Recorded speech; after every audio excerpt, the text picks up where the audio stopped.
सास को हुआ अपनी भूल का एहसास। राधा जी एक आम मध्यम वर्गीय परिवार की मुखिया थी। वे अपने बेटे शुभम और बहू मनीषा के साथ रहती थी। एक बेटी सीमा थी जो कि शादी के बाद अमेरिका में बस गई थी। राधा जी के पति की मृत्यु बहुत पहले ही हो चुकी थी। शुभम और मनीषा की शादी को 5 साल हो गए थे, लेकिन अब तक उनकी कोई संतान नहीं थी। राधा जी बहू मनीषा भी जॉब करती थी, जो कि राधा जी को बिल्कुल भी नहीं सुहाता था। वे जल्द से जल्द दादी बनना चाहती थी, लेकिन मनीषा और शुभम जी अच्छी तरह से जानते थे कि अभी मनीषा का जॉब करना कितना ज़रूरी था। राधा जी अपने बेटे शुभम से इस बारे में बात करती तो शुभम किसी न किसी बहाने से बात को टाल देता था। इसलिए वे मनीषा को ही परेशान करने के बहाने ढूंढती रहती थी ताकि वह अपनी जॉब छोड़ दे। और अभी कोरोना काल में तो मानो अपने मन की मुराद ही पूरी हो गई थी। हालांकि वे दिल की बुरी नहीं थी, लेकिन पोते की चाह में वे ना चाहते हुए भी ऐसा कर जाती थी। अपनी हम उम्र सहेलियों को दादी बनते देखकर उनका मन दुखी हो जाता था। उस दिन भी घर में ऐसा ही कुछ हुआ। ऑफिस में काम की वजह से मनीषा देर तक सोती रही और राधा जी को अच्छा खासा मौका मिल गया। जे क्या बहू अभी तक सो रही हो? पता है सुबह के 10 बज गए हैं। शुभम भी बेचारा कब से उठकर ऑफिस के काम पर लग गया है और तुम हो कि अभी तक सोई पड़ी हो। चलो अब उठकर सबके लिए चाय नाश्ता बना लो। मुझसे कुछ हो नहीं पाता है, वरना मैं तो तुम्हारे भरोसे कभी न रहती, खुद ही सब कर लेती। सॉरी माँ जी, वह देर रात तक काम चलता रहा, इसलिए सुबह ही सो पाई थी, इसलिए समय का पता ही नहीं चला। आप चलिए, मैं अभी जल्दी से आती हूँ। हाँ ठीक है, मेरा कुछ नहीं, पर शुभम को देख लो, उसे कुछ चाहिए तो नहीं? कब से उठा है बेचारा। हे भगवान, मुझे जल्दी से ठीक कर दे ताकि मैं ही अपने बेटे का ध्यान रख सकूं।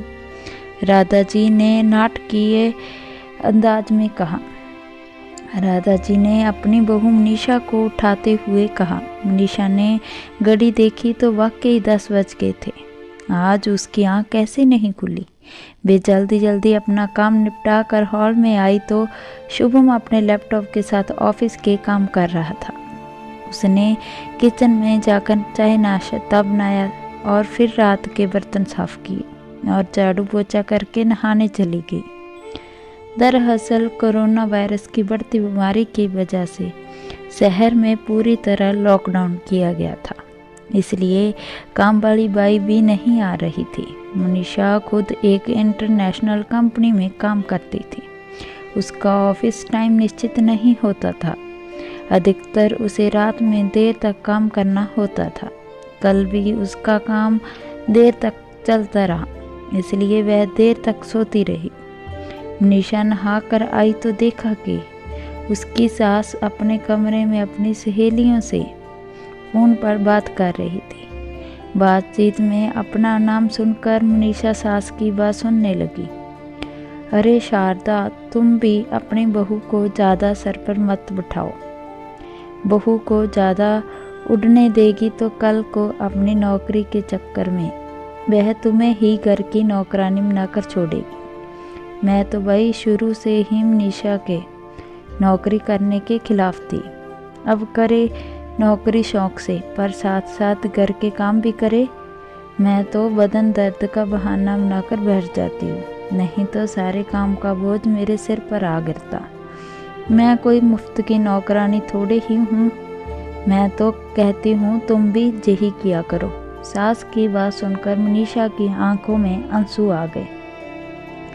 वह जिस सास को बीमार समझकर उनकी दिन रात सेवा करती है, उन्हें एक गिलास तक उठाने नहीं देती है, सारा दिन घर का और रात को ऑफिस का काम करके थकान से चूर होकर भी उफ तक नहीं करती।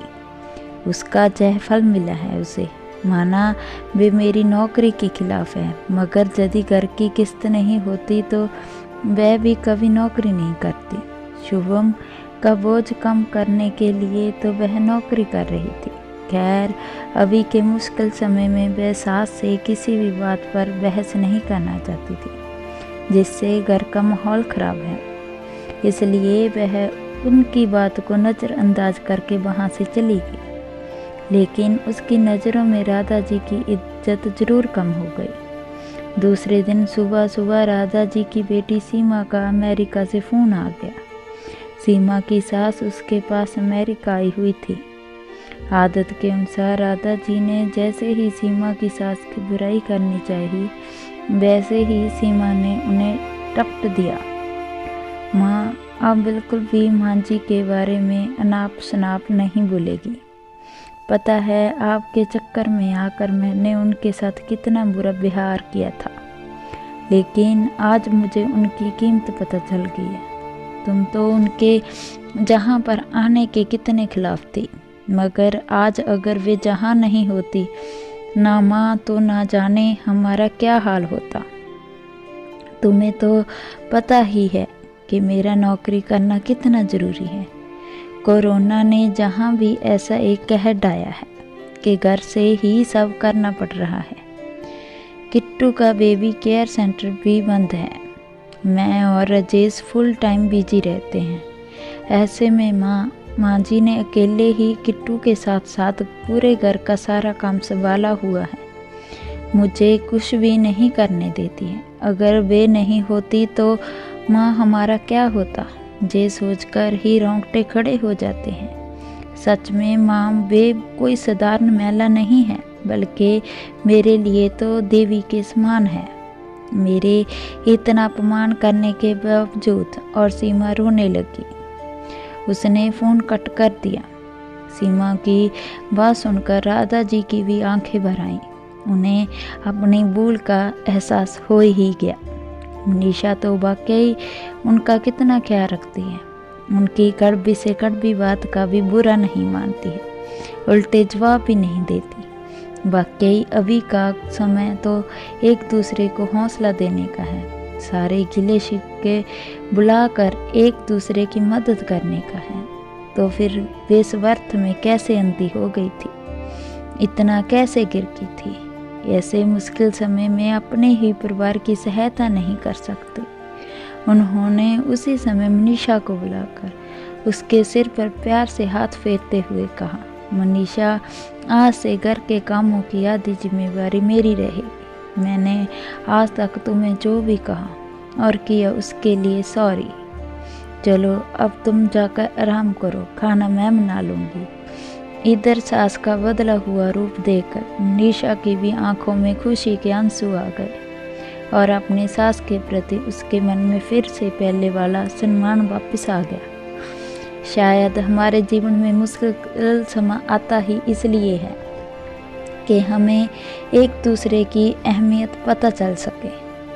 अपनी गलतियों का एहसास होने और आगे बढ़कर माफ़ी मांगने से वाकई इंसान छोटा तो नहीं होगा, बल्कि बहुत बड़ा हो जाता है, राधा जी की तरह।